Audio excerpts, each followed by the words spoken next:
आप प्रबुद्ध लोगों को सिर्फ इतना ही संदेश है कि जिनके कानों में गूंज रहा है पॉलिटिक्स इज द मास्टर की, उनको समझ में आना चाहिए रिलीजन इज द मास्टर की। और इस बात को ज्यादा विस्तार से मुझे बताने की जरूरत नहीं है, अपनी आंखों से पूरे भारत को आज देखो। हमें धम्मों को पकड़ना है। नागपुर वो जमीन है जिससे इस समय पूरा देश संचालित हो रहा है। मैं गलत कह रहा हूं क्या? और आगे भी नागपुर से ही देश संचालित होगा। अभी 1925 वाले नागपुर से संचालित हो रहा है, अभी 1956 वाले नागपुर की बारी आना।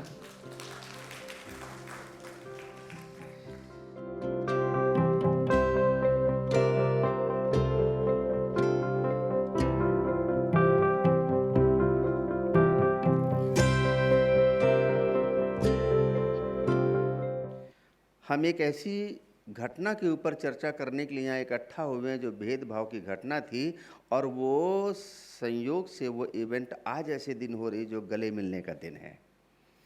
और मिर्ज़ा गालिब की बड़ी प्यारी से पंक्तियाँ हैं कि दुनिया भर की ईदों से हमें क्या वास्ता गालिब, दुनिया भर की ईदों से हमें क्या वास्ता गालिब, हमारा चांद दिख जाए हमारी ईद हो जाए।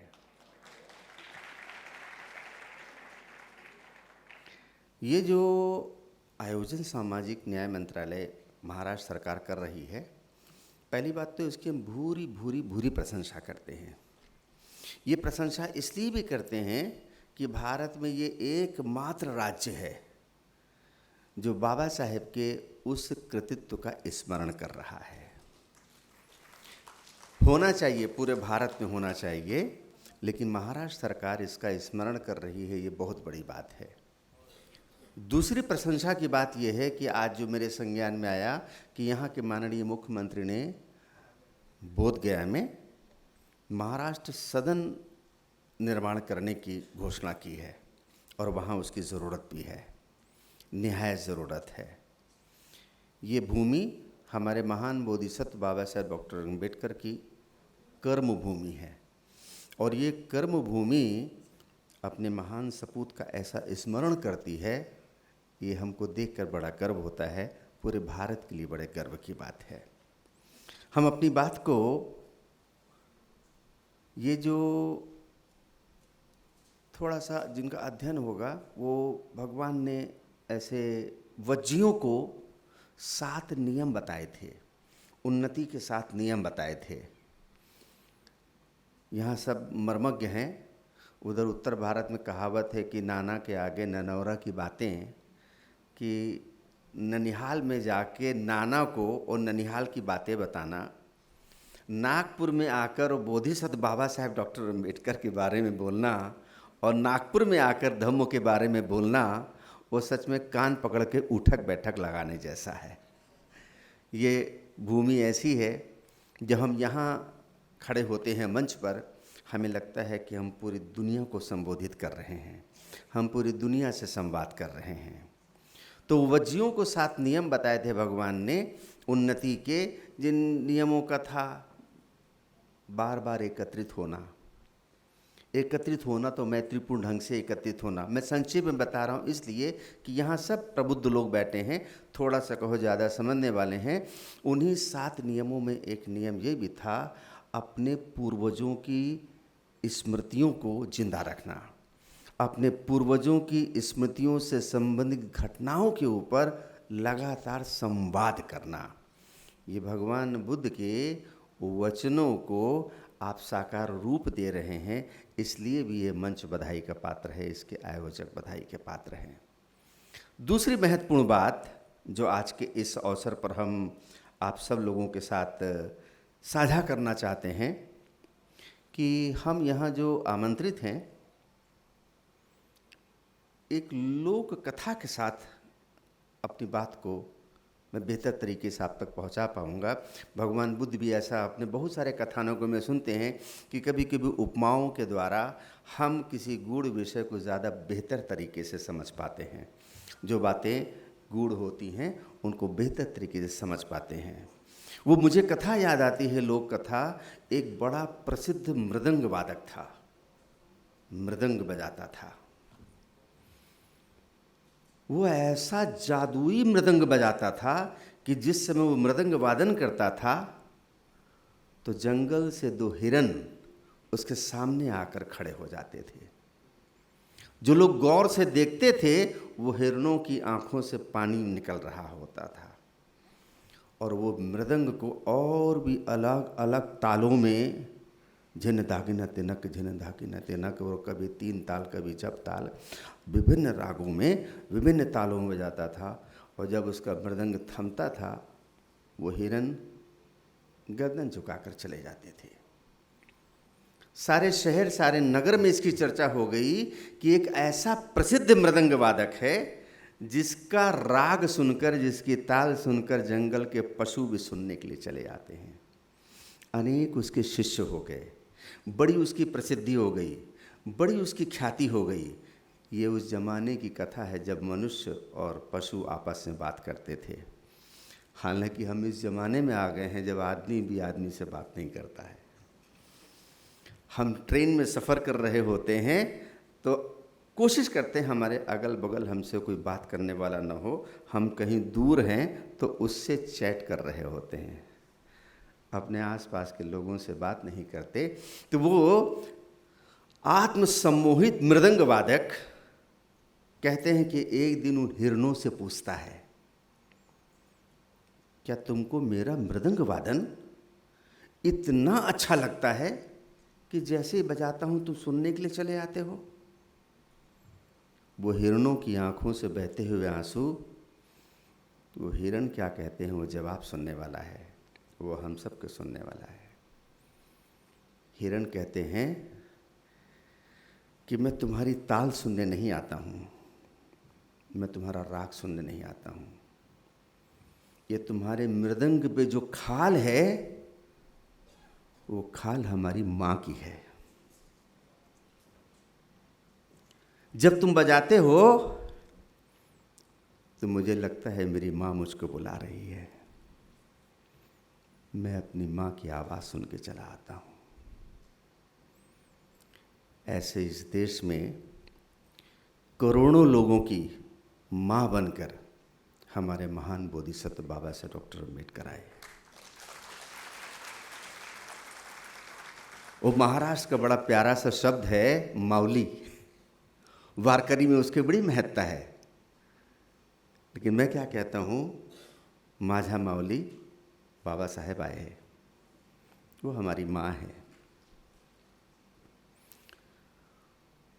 वो जो घटना जिसके लिए आज हम सब यहाँ पर इकट्ठा हुए हैं, मैं घटना शब्द बोलते समय इसको अंग्रेजी में इवेंट बोलते हैं, लेकिन मराठी में घटना का मतलब संविधान होता है, लेकिन हिंदी में घटना का मतलब इवेंट भी होता है। जिस इवेंट के लिए हम यहाँ इकट्ठा हुए हैं, सच में हमसे पहले जो अभी मिर्ज़ा साहब बोल के गए हैं, ये खाली पानी का आंदोलन नहीं है।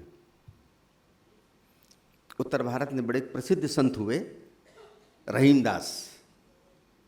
रहीमदास का बड़ा प्यारा सा दोहा है, रहीमन पानी राखिए बिन पानी सब सून। जिन लोगों को साहित्य का ज्ञान है वो जानते हैं कि जब एक ही शब्द के कई अर्थ निकलते हो तो उसमें श्लेष अलंकार होता है। एक ही शब्द बार बार प्रयोग हो रहा हो, हर बार उसका अर्थ भिन्न भिन्न हो तो यमक अलंकार होता है। धम्मपद का पहला जो वग्ग है वो यमक वग्ग है। तो रहीमन पानी राखिए बिन पानी सब सून। पानी गए न उबरे मोती मानस चून। रहीमन पानी राखिए कि अपना पानी बचा के रखना चाहिए। पानी का मतलब यहाँ सिर्फ वो पानी नहीं है जो हम तालाब के पानी की चर्चा के लिए इकट्ठा हुए हैं।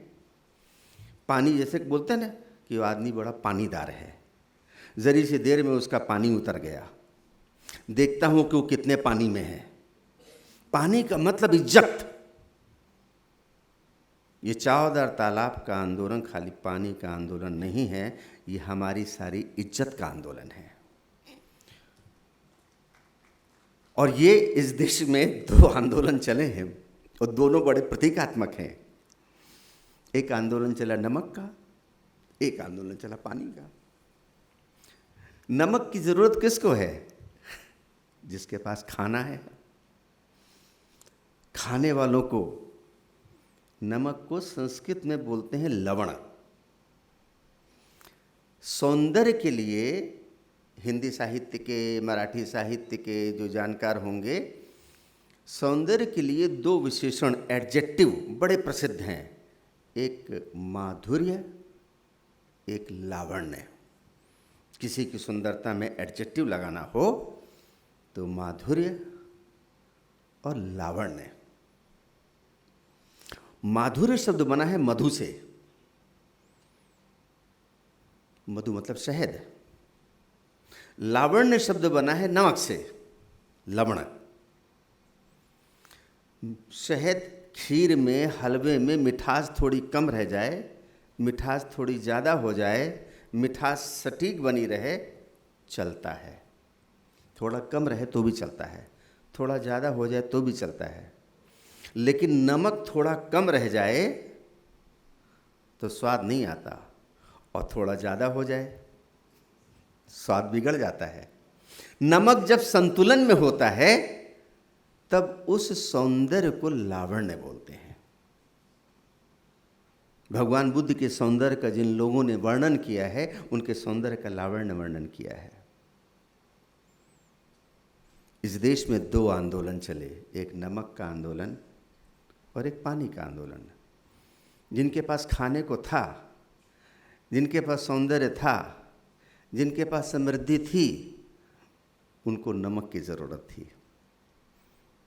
जिनको खाने को नसीब नहीं था, उनको पानी की ज़रूरत थी। और बाबा साहेब ने वो आंदोलन, ये बिल्कुल प्रतीकात्मक है, और ये उनके अपने शब्दों में ही है कि इसकी तुलना वो फ्रांस की क्रांति से करते हैं। और ये जो क्रांतियाँ होती हैं, सच में आज हम जब 100वें वर्ष में प्रवेश कर रहे हैं इस आंदोलन के, तो हम न केवल पिछली घटना को देख रहे हैं, उस इवेंट को देख रहे हैं, हम आज 100 साल के बाद भारत में हो गए परिवर्तन को भी देख रहे हैं कि ऐसे व्यर्थ का आंदोलन नहीं था वो।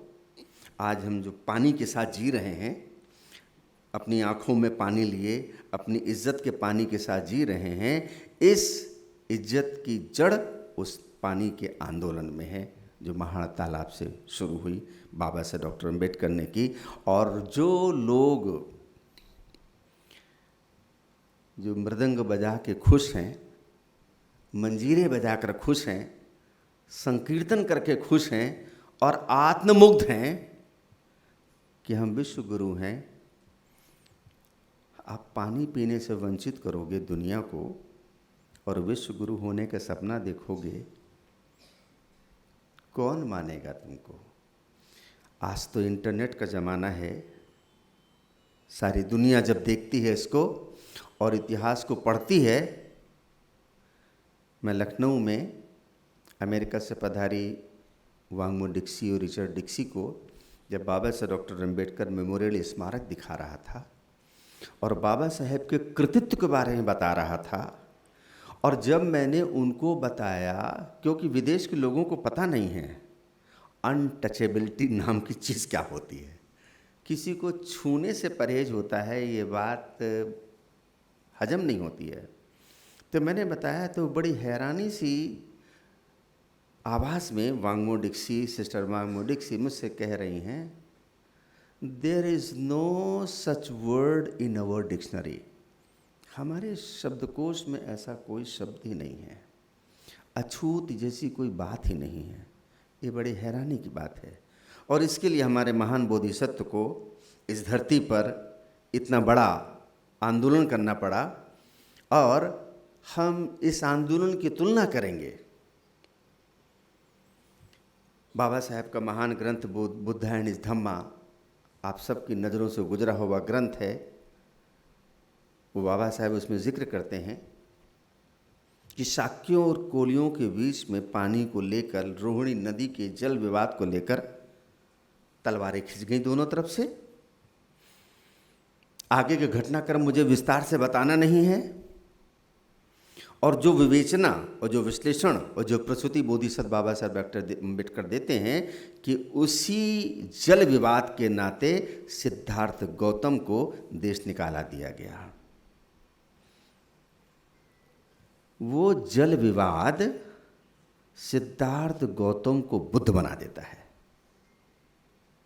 और 2500 साल के बाद महाड़ तालाब का जल विवाद हमारे डॉक्टर भीमराव रामजी अंबेडकर को बोधिसत्व बना देता है।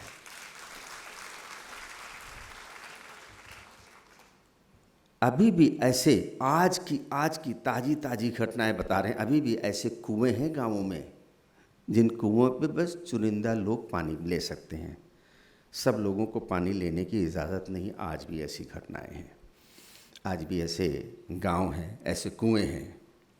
ऐसे आनंद, भगवान के प्रिय शिष्य आनंद एक कुएं के पास खड़े हैं। एक युवती पानी निकाल रही है तो वो उसको बोलते हैं, बहन मुझको पानी पिला दो। वो क्या बोलती है, बनते जी मैं अछूत हूं। आनंद कहते हैं, बहन मैंने तुमसे पानी मांगा है, तुम्हारी जात नहीं पूछी है। नोबेल प्राइज के लिए नॉमिनेट अब दिवंगत वियतनाम के प्रसिद्ध बौद्ध भिक्षु तिक नाथ हन इसका बड़ा मार्मिक वर्णन करते हैं। और ये बात वो प्रकृति नामक युवती को ऐसे स्पर्श कर गई कि कोई व्यक्ति मुझसे पानी मांग रहा है, मेरी जात नहीं पूछ रहा है। जो घटनाक्रम आगे चलता है कि वो उसकी माँ दोनों बौद्ध भिक्षुणी हो जाती हैं। बाबा साहब डॉक्टर अम्बेडकर ने 1935 में येवला में ऐसी घोषणा की, मैं जिस व्यवस्था में पैदा हुआ वहाँ मेरा बस नहीं था, लेकिन व्यवस्था में मरूंगा नहीं, मेरे बस में है। 35 की घोषणा और 56 में जाकर इस पुण्य भूमि पर उन्होंने उसको साकार रूप दिया। 21 साल वो करते क्या रहे? आप उस महामानव की करुणा और सारी की सारी एक्टिविटी को बारीकी से देखिए तो उनके शुरू के कम से कम 10-15 साल इस व्यवस्था को सुधारने के लिए प्रयास करते रहे। किसी तरह सुधार आ जाए, किसी तरह सुधर जाएं लोग। दुनिया में 3 तरीके के दर्शन हैं। एक दर्शन कहता है तोड़ दो, एक दर्शन कहता है मोड़ दो, और तीसरा दर्शन कहता है छोड़ दो। जो हमारे अनुकूल नहीं है उसको तोड़ दो, उस व्यवस्था को तोड़ दो। वो जितनी भी क्रांतिकारी और कम्युनिस्ट विचारधारा किस्म के लोग हैं, व्यवस्था को तोड़ दो।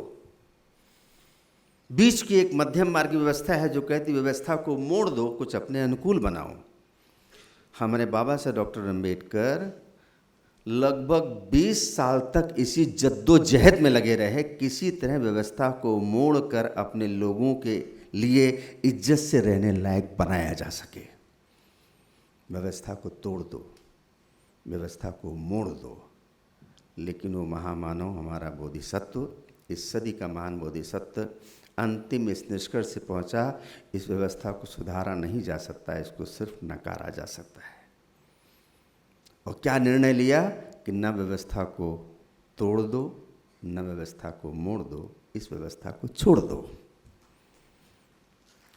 और व्यवस्था को छोड़कर तो भी उनका राष्ट्र प्रेम देखिए कि उन्होंने भारत की ज़मीन, भारत की सुगंधी को प्रणाम करते हुए इसी भूमि पर बुद्धं शरणं गच्छामि, धम्मं शरणं गच्छामि, संघं शरणं गच्छामि कहते हुए भारत की आध्यात्मिक जड़ों को मजबूत किया।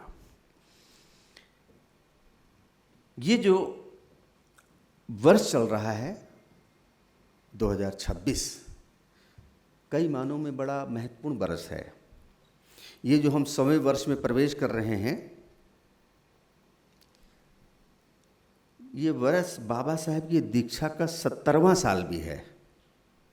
संविधान का 75वां साल भी है और महाड़ तालाब आंदोलन का 100वें साल का सेंटिनरी ईयर वो भी शुरू हो रहा है। हम जिस तरीके के विरोधाभासों की ज़िंदगी जी रहे हैं, संविधान का अमृत महोत्सव मना रहे हैं। मैंने लखनऊ दूरदर्शन पर एक कविता सुनाई थी, आप सबके साथ साझा करना चाहता हूँ कि हम बड़े अजीब लोग हैं, हम अधुनातन और पुरातन एक साथ हैं। हम बड़े अजीब लोग हैं, हम अधुनातन और पुरातन एक साथ हैं। हम नई टेक्नोलॉजी के टीवी को घर में लाने में परहेज़ कभी नहीं करते, लेकिन नई सोच को घर में आने से हमेशा रोकते रहते हैं। हम नई टेक्नोलॉजी की टीवी को घर में लाने में परहेज़ कभी नहीं करते, लेकिन नई सोच को घर में आने से हमेशा रोकते रहते हैं। विज्ञान के हर नए आविष्कार को अपनाने की हमें बड़ी तत्परता रहती है, लेकिन अवैज्ञानिक रिवाजों को हम फिर भी ढोए चले जाते हैं। विज्ञान के हर नए आविष्कार को अपनाने की हमें बड़ी तत्परता रहती है, लेकिन अवैज्ञानिक रिवाजों को हम फिर भी ढोए चले जाते हैं। हमें इंसान की, इंसानियत की, उसकी लियाकत की, उसकी काबिलियत की कोई कद्र नहीं है। हम पत्थरों में भगवान देख लेते हैं, हम पत्थरों में भगवान देख लेते हैं, लेकिन इंसान में इंसान भी देख नहीं पाते। हम बड़े अजीब लोग हैं, हम अधुनातन और पुरातन एक साथ हैं। हम किसी भी नस्ल के कुत्ते को अपनी कार में, अपने सोफे पर बैठाने में अपनी शोभा समझते हैं, लेकिन इंसान से उसकी जात पूछे बिना, उसका मजहब जाने बिना उसको अपनी परिचय परिधि में शामिल नहीं करते। हम महापुरुषों की जयंतियां बड़ी धूम से मनाते हैं, लेकिन उनकी बातों को मानने से हमेशा कतराते भी रहते हैं। हम महापुरुषों की जयंतियां बड़ी धूम से मनाते हैं, लेकिन उनकी बातों को मानने से हमेशा कतराते भी रहते हैं। हम बड़े अजीब लोग हैं, हम अधुनातन और पुरातन एक साथ हैं। हमें हीर रांझा की, शीरी फरहत की, सस्सी पुन्नू की, लैला मजनू की, रोमियो जूलियट की सिर्फ कहानियाँ अच्छी लगती हैं। हमें हीर रांझा की, सस्सी पुन्नू की, शीरी फरहत की, रोमियो जूलियट की, लैला मजनू की सिर्फ कहानियाँ अच्छी लगती हैं। अगर हमारे बीच कोई हीर कोई रांझा हो जाए तो वो हमें बदचलन नज़र आने लगता है। हमारे बीच कोई हीर कोई रांझा हो जाए तो वो हमें बदचलन नज़र आने लगता है। हम हाथों में बंदूकें लेके प्रेम के गीत गाते हैं, हम बम के परीक्षण स्थलों पर शांति के कबूतर उड़ाते हैं, हम हथियारों पर बजट बढ़ाते हैं, हम शांति वार्ताएं करते हैं और हथियारों पर बजट भी बढ़ाए चले जाते हैं। हम बड़े अजीब लोग हैं, हम अधुनातन और पुरातन एक साथ हैं। हम 75 साल पुराने संविधान की समीक्षा की समितियां गठित करते हैं। हम 75 साल पुराने संविधान की समीक्षा की समितियां गठित करते हैं, लेकिन 5000 साल पुरानी किताबों की समीक्षा की गुंजाइश हमें नज़र नहीं आती। हम 75 साल पुराने संविधान की समीक्षा की समितियां गठित करते हैं, लेकिन 5000 साल पुरानी किताबों की समीक्षा की गुंजाइश हमें नज़र नहीं आती। हम पत्थरों को दूध पिला देते हैं और बच्चों को कुपोषण से मरने देते हैं, उनको पोलियो ड्रॉप पिलाने से कतराते हैं। हम बड़े अजीब लोग हैं, हम अधुनातन और पुरातन एक साथ हैं। हम अभी एक देश में गए थे, उस देश का नाम लिए बिना आपको बता रहे हैं। उस देश ने मुझसे कहा कि भारत बड़ा महान देश है और उसके कॉन्स्टिट्यूशन के जो आर्किटेक्ट हैं वो बड़े महान हैं। हमारे देश में अभी तक संविधान कम से कम 20 बार बदल चुका है। हम किसी कहीं मेहमान हो के जाएँ तो वहाँ का नाम लेकर जिक्र करना अच्छी बात नहीं है। कह रहे हैं कि हमारे देश में संविधान कम से कम 20 बार बदल चुका है। भारत की दुनिया में इसलिए प्रशंसा होती है कि ये संविधान अपनी 75वीं वर्षगांठ मना रहा है। आसपास के देशों में आप देखेंगे किसी भी देश का संविधान 16-17 साल से ज़्यादा चला ही नहीं। और ये संविधान क्यों इतना चल रहा है? क्योंकि बोधिसत्व बाबा साहब डॉक्टर अम्बेडकर ने इस संविधान में बुद्ध के प्राणों को समावेशित किया हुआ है, इसकी प्राण प्रतिष्ठा की हुई है। समता, स्वतंत्रता, बंधुता, न्याय, ये सिद्धांत भगवान बुद्ध के हैं और इसको संविधान के प्रियम्बल में प्रवेशित कर दिया है, उसमें समावेशित कर दिया है। ऐसी बात नहीं है। बहुत से लोग हैं जो इस देश में आज भी चाहते हैं संविधान में परिवर्तन कर दें, लेकिन सच्चाई ये है कि प्रज्ञावान लोगों की कमी कहीं नहीं है। हम इसी महान तालाब आंदोलन के बारे में जब पढ़ रहे थे और फिर वो उसी कालांतर में हम मनुस्मृति दहन के बारे में पढ़ रहे थे, कालांतर में दीक्षा भूमि नागपुर में बाबा साहेब के द्वारा धम्म दीक्षा के बारे में पढ़ रहे थे, हम देख रहे थे कि बाबा साहेब के साथ विषमतावादी सोच से उबे हुए बहुत सारे सवर्ण भी उनके साथ खड़े थे। वो सहस्र बुद्धे ने सारे मनुस्मृति के संदर्भ बाबा साहेब को निकाल के दिए। कुलकर्णी ब्राह्मण, चित्पावन ब्राह्मण, उसने निकाल के दिए। हम जब वामन राव गोडबोले जी को मिले, जो बाबा साहेब के दीक्षा समारोह के आयोजक थे, कन्वीनर थे, उन्होंने मुझे बताया कि बाबा साहेब की दीक्षा के समय कम से कम 5000 ब्राह्मणों ने भी साथ में दीक्षा ली। लेकिन क्या होता है कि हम किस चीज़ का प्रचार करते हैं और किस चीज़ को बिल्कुल अनदेखा कर देते हैं, इग्नोर कर देते हैं। आप अगर इतिहास के फलक पर उठा के देखिए तो हमारे महान बोधिसत्व बाबा साहब डॉक्टर अम्बेडकर के पहले बुद्ध धम्म में प्रचार प्रसार का, उसके विस्तार का बहुत बड़ी भूमिका ब्राह्मण समाज की रही है। भगवान बुद्ध के आसपास सब हमारे KTS सराव, दिल्ली यूनिवर्सिटी के जो HOD रहे एंशिएंट हिस्ट्री डिपार्टमेंट के, वो कहते हैं कि बौद्ध संघों में 67% संख्या ब्राह्मणों की थी, लीडिंग पोजीशन में थे। विनीता रुचि ने पूरे वियतनाम को बुद्धिस्ट बना दिया। आचार्य बोधिधम्म ने चीन को आलोकित कर दिया, और ये सब इसी वर्ग से आ रहे थे। आधुनिक युग में आप देख लीजिए, हमारे महापंडित राहुल सांकृत्यायन, जगन्नाथ उपाध्याय, ऐसे अनेकानेक उदाहरण मिलेंगे। लेकिन बाबा साहेब की जो भूमिका है, वो भूमिका सभी बातों से अलग हट के इस नाते है कि उनका ज़्यादातर लोगों का भी, जैसे विपස්සना आंदोलन में हम देखते हैं कि विपස්සना करने वाले बहुत से मित्र बड़े अच्छे तरीके से इसको गंभीरता से कर रहे हैं, लेकिन वो अपनी व्यक्तिगत आध्यात्मिक उन्नति को लेकर ज़्यादा सजग हैं, जागरूक हैं। बाबा साहेब ने जो बुद्ध धम्म हमें दिया, वो सामाजिक रूपांतरण के लिए भी दिया। ये एक महत्वपूर्ण बात है जो हम सबके जानने वाली है। एक फैक्ट, तथ्य जो अक्सर कभी कभी मिस इंटरप्रेट किया जाता है, मैं पहले भी कई बार इसको मंचों से कह चुका हूँ। बाबा साहब डॉक्टर अम्बेडकर को संविधान के निर्माण की जो अपॉर्चुनिटी मिली, अवसर मिला, कभी कभी उसको ऐसे प्रचारित किया जाता है कि जैसे उनको ऑबलाइज किया गया, उनको हाईलाइट किया गया। बात ऐसी नहीं थी। ये सब लिखत पढ़त की बातें हैं, इन राइटिंग है, फैक्चुअल है। भारत के प्रधानमंत्री जवाहरलाल नेहरू चाहते थे कि भारत का संविधान सर आइवर जेनिक्स को लिखना चाहिए। सर आइवर जेनिक्स यूरोप के 6 देशों के संविधान लिख चुके थे। आप सोचो कि एक देश का संविधान लिखना और किसी ने 6 देशों के संविधान लिखे हों, उसकी क्या विश्व ख्याति रही होगी। और हमारा वो जो युग था 1950 और 47 और 57 के आसपास का, वो एक ऐसी पीढ़ी का युग था। गांधी जी को देखिए आप, डॉक्टर राजेंद्र प्रसाद को देखिए, जवाहरलाल नेहरू जी को देखिए, बाबा साहब डॉक्टर अम्बेडकर को देखिए। ये सब सारी दुनिया को देख रहे थे, और दुनिया को देखकर कि भारत को हमें कहाँ ले जाना है, इस बारे में इनका एक विज़न था, एक दृष्टिकोण था, अपने अपने तरीके से। बाबा साहब डॉक्टर अम्बेडकर जब महान तालाब आंदोलन के बारे में कह रहे हैं कि इस आंदोलन की तुलना किसी से की जा सकती है, तो 1789 के फ्रांस की क्रांति से की जा सकती है। क्योंकि भारत में जो मन के अंदर भेद चल रहा है, ये भेद दिखाई कैसे दे, दिखाई कैसे दे।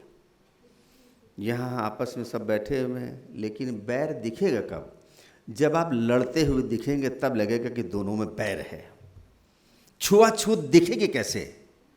हम जब पानी पीने जा रहे हैं तो हमको रोका जा रहा है, हम मनुस्मृति दहन कर रहे हैं, लाठियां लेके आए जा रहे हैं, तब दुनिया देख पा रही है ना। नतीजा क्या हुआ कि जब दुनिया के संज्ञान में आया, ब्रिटिश हुकूमत के संज्ञान में आया, तो आप सब इतिहास के जानकार हैं, अलग अलग कमीशन गठित हुए, साइमन कमीशन गठित हुआ। एक वर्ग भारत ने वेलकम साइमन कमीशन कह रहा है, एक वर्ग बायकाट साइमन कमीशन कह रहा है। कौन सा वर्ग वेलकम कर रहा है, कौन सा बायकाट कर रहा है, ये सब पूरा देश देख समझ रहा है। इसके विश्लेषण का समय है। मैं बताना ही चाह रहा हूँ कि हम जो 100वें वर्ष में प्रवेश कर रहे हैं,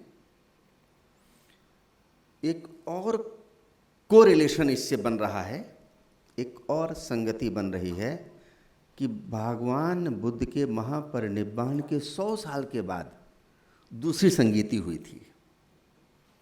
जैसे हमारे इस्लाम में होता है ना, हमारे मुस्लिम बंधु हर साल मुहर्रम मनाते हैं, सीना पीटते हैं, या हुसैन या अली करते हैं। जिनको उसकी समझ नहीं, उनको लगता है ये क्या किया करते हैं, लेकिन हकीकत में वो अपने इतिहास को रिमाइंड कर रहे होते हैं, अपना इतिहास बार बार याद कर रहे होते हैं। और हमारे महान बोधिसत्व बाबा साहब डॉक्टर अम्बेडकर क्या कहते थे, जो कौम अपने इतिहास को नहीं जानती वो अपना इतिहास नहीं बना सकती।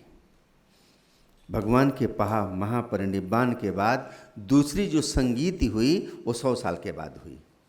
वो जो वज्जियों को भगवान ने नियम बताए थे, उन नियमों में ये नियम है बार बार पुण्यतिथियों की, अपनी स्मृतियों के, अपने इतिहास की घटनाओं का स्मरण करते रहना। हम अभी इतिहास के आपको 4 उदाहरण देंगे। वो 4 उदाहरण आप सब प्रबुद्ध लोग हैं, समझेंगे।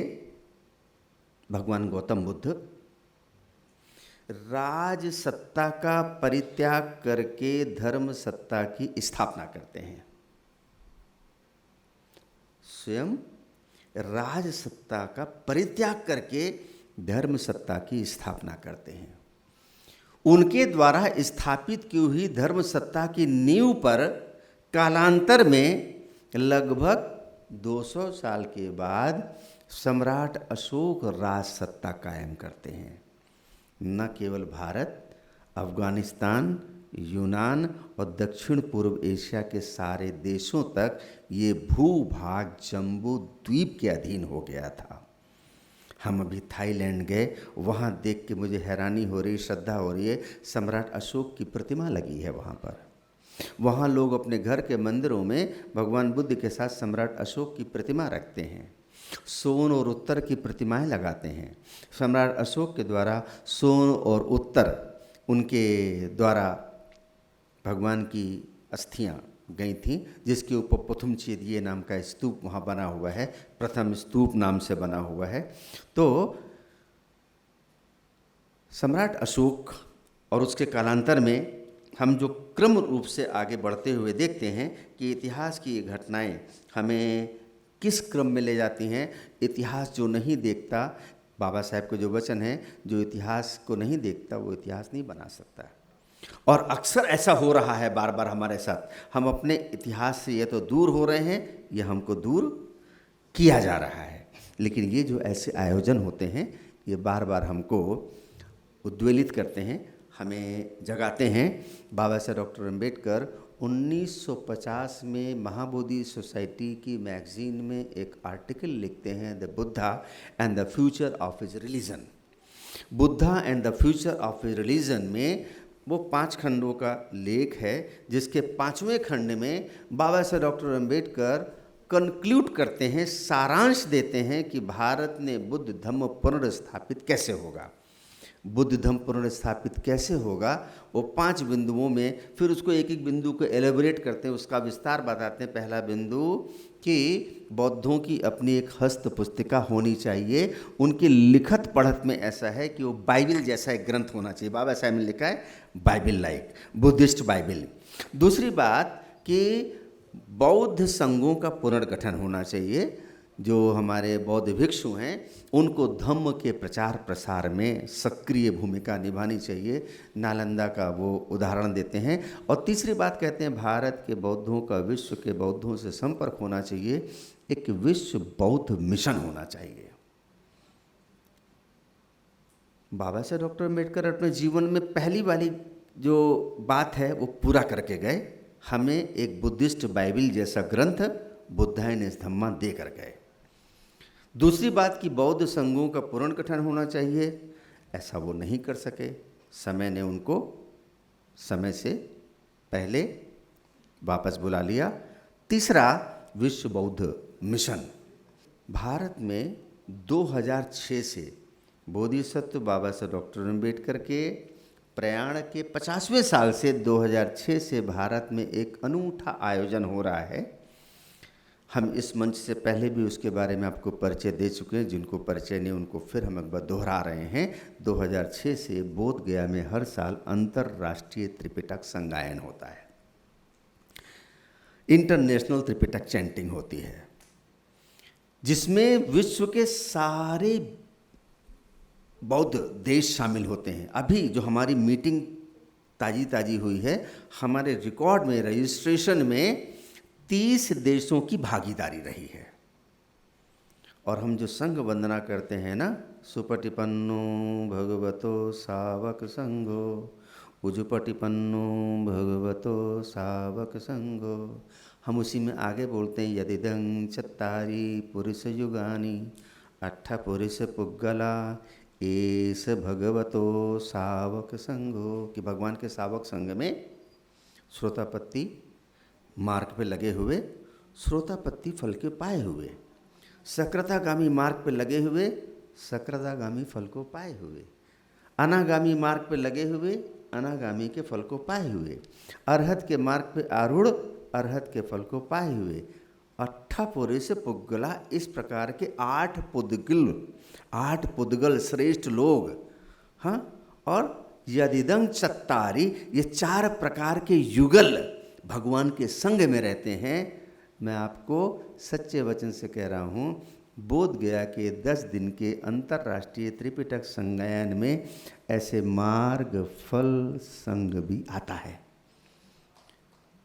इस बार एक त्रिपिटक धर को आमंत्रित किया गया है। अभी हमारी मीटिंग में ये तय हुआ, जिसको पूरा संपूर्ण त्रिपिटक कंठस्थ है, ऐसा व्यक्ति जिसको बोलते हैं ना उसकी काया ही धम्म है, ऐसे को दर्शन करना, भगवान की जो हम संग वंदना करते हैं, आहुनेयो पाहुनेयो दक्षिणेयो अंजलि करणियो, ऐसा संग मिले तो आहुनेयो आवाहन करने लोग है, please come on, please come, आ जाए तो पाहुनेयो, पाहुना बनाने योग्य है, अतिथि बनाने योग्य है, हमारा निमंत्रण स्वीकार कर ले तो दक्षिणेयो, वो दान दक्षिणा देने योग्य है, दान दक्षिणा हमारा स्वीकार हो जाए तो अंजलि करणियो, हाथ जोड़कर वंदना करने योग्य है, आपने मेरा दान स्वीकार किया। दान देना बड़ी बात नहीं, अगर भंते जी ने दान ले लिया तो समझो आपका पुण्य है, ये आपका पुण्य है। वरना भंते जी कहते नहीं मुझे तेरा दान नहीं चाहिए, आप सोचो कितनी दिल को ठेस लगेगी। लेकिन हम चीवर के प्रति श्रद्धावनत होकर दान देते हैं, ऐसा संघ वहाँ आता है। ऐसे संघ के लिए हमने पिछले साल यहीं दीक्षा भूमि में संकल्प लिया था। पिछले 20 साल में आज की तारीख तक भारत इसका चीफ ऑर्गेनाइज़र नहीं हुआ, आयोजक नहीं हुआ। हम वियतनाम गए, ये घटना मैं बार बार सुनाता हूँ, मैंने वहाँ 1000 रुपया एक्सचेंज कराया तो मुझे बदले में वहाँ 2,40,000 डेंग मिले। तो मैं बड़ा खुश हो गया कि अभी पहले चाय पानी किया जाए, फिर आज खूब शॉपिंग करेंगे। हमारा 1000 रुपया और वहाँ की मुद्रा में 2,40,000। बड़ा खुश के पहले मैं चाय पानी करूँ, उसके बाद आज शॉपिंग करेंगे, दोस्तों के लिए, रिश्तेदारों के लिए। चाय का और 1 बोतल पानी का ऑर्डर दिया। जब मेरे पास बिल आया तो 2,18,000 डेंग का आया। मैंने अपनी डायरी में लिखा कि आज मैंने लाखों तो चाय पानी में उड़ा दिए। ये आपको बताने का आशय सिर्फ इतना है कि भारत की तुलना में उस देश की मुद्रा कितनी कमज़ोर है। उस कमज़ोर देश ने भी भारत में इंटरनेशनल त्रिपिटक चैंटिंग का आयोजन कराया, और जिसकी मुद्रा इतनी मजबूत है उसने कभी सोचा ही नहीं। मैंने बस पागलों की तरह दीक्षा भूमि में, मैं दीक्षा भूमि को हमेशा इच्छा भूमि बोलता हूँ, दीक्षा भूमि में प्रार्थना की, चैत्य भूमि में प्रार्थना की, और बोधि वृक्ष की छाँव में 2023 में ऐसी घोषणा की कि 2025 और 26 में भारत अंतर्राष्ट्रीय त्रिपिटक संगायन का आयोजक देश होगा। मेरे बूते में कुछ नहीं था, मेरे खीसे में कुछ नहीं था, लेकिन हमने ये भी घोषणा की कि हम कम से कम 50 लाख रुपया का दान अपनी तरफ से देंगे। और वो पिछले साल हमारे सभी मित्रों ने मिलकर 50 लाख का दान वहाँ दिया उसमें। और वो कुछ भी नहीं, मैं ताली बजाने के लिए नहीं, मैं तो बस महासंघ को कुछ दान कर पाया, कुछ अपनी पुण्य पारमिता पुष्ट कर पाया उसके लिए, और उसमें बहुत से लोगों की पुण्य पारमिता शामिल हुई। ये पुण्य भावना के लिए हमने बस ये किया। उसमें यहाँ से अमन कामले जी ने और करीब भारत की 21 संस्थाओं ने मिलकर 1 करोड़ से अधिक दान किया। और इस साल भी ये 26 है, तो हमने अभी की मीटिंग में वांगमो डिक्सी को, डॉक्टर रिचर्ड को बताया कि 25 और 26 मैंने क्यों चुना, क्योंकि 2026 में बाबा साहब डॉक्टर अम्बेडकर के द्वारा धम्म दीक्षा के 70 साल पूरे हो रहे हैं। इस उपलक्ष्य में हमने किया। तो मैं आपको बता रहा था कि भगवान गौतम बुद्ध अपनी राज सत्ता छोड़कर धर्म सत्ता स्थापित करते हैं। उनके द्वारा स्थापित धर्म सत्ता की नींव पर कालांतर में 200 साल के बाद सम्राट अशोक राज सत्ता कायम करते हैं। भगवान बुद्ध के 500 साल के बाद जीसस क्राइस्ट अपनी ज़मीन, अपनी भूमि, अपने भू क्षेत्र में अपने तरीके से धर्म सत्ता स्थापित करते हैं। उनके द्वारा स्थापित धर्म सत्ता की नींव पर कालांतर में रोमन साम्राज्य ने ईसाइयत की साम्राज्य खड़ा किया, और देखते देखते पूरी धरती ईसाइयत के अधीन हो गई। भारत 200 साल तक ईसाइयों के अधीन रहा। उसके 500 साल के बाद हम हज़रत मोहम्मद को देखते हैं कि वो अपने क्षेत्र में ईमान की, धर्म की स्थापना अपनी तरीके से करते हैं। उनके द्वारा स्थापित धर्म सत्ता की नींव पर खलीफाओं ने आंदोलन शुरू किया और इस्लाम की सत्ता स्थापित की। देखते देखते सारी धरती पे इस्लाम फैल गया। भारत 700 साल इस्लामिक साम्राज्य के अधीन रहा। हमारा अद्यतन इतिहास बताता है गुरु नानक देव अपनी तरीके से धर्म की सत्ता स्थापित करते हैं, और 10वीं पातशाही तक आते आते एक सिख सल्तनत खड़ी हो जाती है। हमारा इन 4 इतिहास के उदाहरणों के द्वारा आप प्रबुद्ध लोगों को सिर्फ इतना ही संदेश है कि जिनके कानों में गूंज रहा है पॉलिटिक्स इज द मास्टर की, उनको समझ में आना चाहिए रिलीजन इज द मास्टर की। और इस बात को ज़्यादा विस्तार से मुझे बताने की ज़रूरत नहीं है, अपनी आंखों से पूरे भारत को आज देखो। हमें धम्मों को पकड़ना है। नागपुर वो ज़मीन है जिससे इस समय पूरा देश संचालित हो रहा है। मैं गलत कह रहा हूं क्या? और आगे भी नागपुर से ही देश संचालित होगा।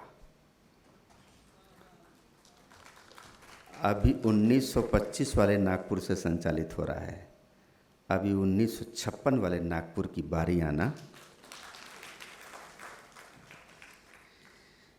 इस मौके पे आप सबने हमको यहाँ पर आमंत्रित किया। मैं आप सबको आमंत्रित करता हूँ कि आप बोधगया पधारिए। बोधगया में त्रिपिटक संगायन में आप प्रतिभाग कीजिए, और प्रतिभाग करके जो बात मैं कह रहा हूँ, धर्म सत्ता को मजबूत करने का प्रयास कीजिए। हमारी धर्म सत्ता मजबूत होगी तो सारी सत्ताएं आपके हाथ में आएंगी, सारी सत्ताएं आपके हाथ में आएंगी। आप चीफ मिनिस्टर नहीं बनेंगे, आपका बेटा और पोता बनेगा, लेकिन उनके लिए काम करना पड़ेगा। आज जो चीफ मिनिस्टर दिख रहे हैं ना, ये सब बेटे और पोते हैं। इनकी पिछली पीढ़ियां जो हैं बहुत अभ्यास करती रहीं। बाबा साहेब के वचन जो महान तालाब के समय उन्होंने कहे थे, मैं उन वचनों के साथ अपनी बात को पूरा करूंगा। बाबा साहेब कहते हैं कि मांगने से और हड़पने वालों के अंतःकरण, मांगने से और हड़पने वालों के अंतःकरण पिघलाने की मिन्नतों से खोए हुए अधिकार पुनः नहीं मिला करते। मैंने उनके अंग्रेजी वाक्य का हिंदी किया है कि मांगने से और हड़पने वालों के अंतःकरण पिघलाने की मिन्नतों से खोए हुए अधिकार कभी पुनः प्राप्त नहीं होते, बल्कि अनथक संघर्ष से प्राप्त होते हैं। हमें संघर्ष की ज़रूरत आज भी है, 100 साल पहले भी थी। चाहे पानी पीने के लिए हो, चाहे मंदिर प्रवेश के लिए हो, चाहे अपने अधिकारों के लिए हो। हमने किया तो गुनाह हो गया, हमने किया तो गुनाह हो गया, उनकी हर करनी पे वाह वाह हो गया। जो मांगा किया वो भिखारी रहा, जो लिटाता रहा बादशाह हो गया। जो मांगा किया भिखारी रहा, जो लुटाता रहा बादशाह हो गया। जो चले बहक के मंजिल वो पा गए, कोई चला संभल के गुमराह हो गया।